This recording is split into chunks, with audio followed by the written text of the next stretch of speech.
Okay, 3, 2, 1, let's jam. Number 5. Pennhurst Insane Asylum. Pennhurst was built to educate and care for the mentally disabled, but in a little less than a decade it became clear they were doing nothing of the sort. In 1968, CBS 10 correspondent Bill Baldini televised an exposé of the institution called Sufferer the Little Children. The news report showed harrowing conditions. Neglected children screams filling the air, large-scale physical and sexual abuse, and a general lack of empathy towards patients. It was reported children who bit one another got a warning, and upon being admonished a second time had their teeth pulled out.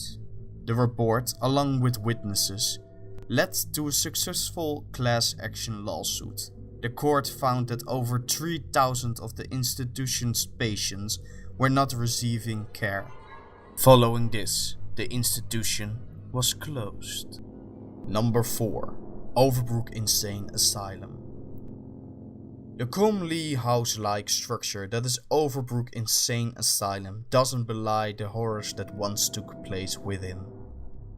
The facility, part of a self-contained treatment center for the daily care of the mentally ill, was originally chosen because of its tranquil setting, but the patients never found the solace they were promised.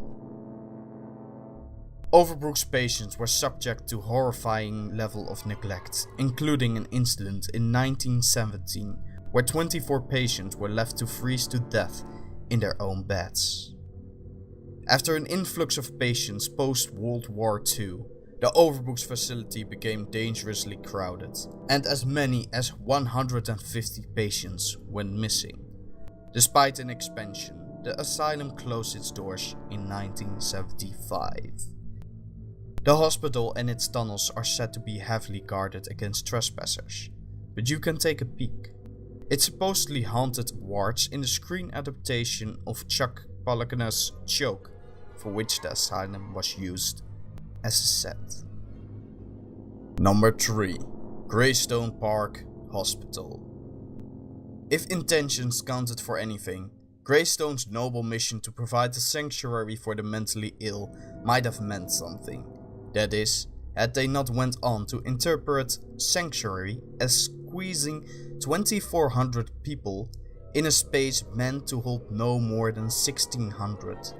To make matters worse, Greystone adopted controversial treatment for its patients, regularly administering insulin, shock therapy, and electroconvulsive therapy to veterans suffering from PTSD. As accounts of sexual abuse, suicide, death, and even well-publicized escape of a rapist became to accumulate, there was increased pressure for Greystone to conclude its program. Yet with a new, smaller hospital, one can only hope that the new 750-bed facility will provide more humane treatment. Number 2. Allegheny Lunatic Asylum. Imagine being locked up in an asylum against your will. This is what happened numerous times during the Allegheny Lunatic Asylum's 130 years history. Reasons for being committed to an asylum were various. Patients could be locked up due to jealousy, political excitement, disappointed love, and gathering in the head, just to name a few. Husbands who were weary of their wives could commit them without proof of illness. While some of the patients' rooms were spacious, crowding was an extreme issue at the asylum as well.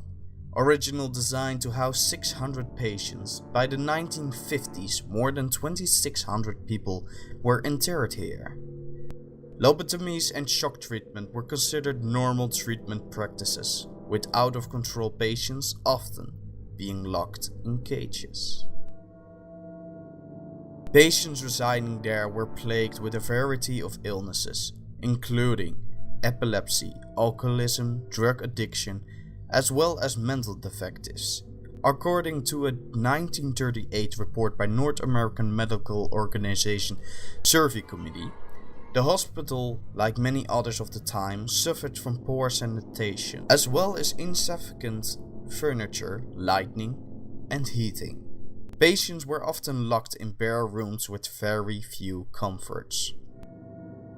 One treatment of the era was hydrotherapy. Patients would be submerged in tubs of water for hours on end, hoping to calm them down. They would be grazed prior to their baths to keep their skin from pruning. While the practice started with good intentions, it was often abused and was used as a punishment for out-of-control patients.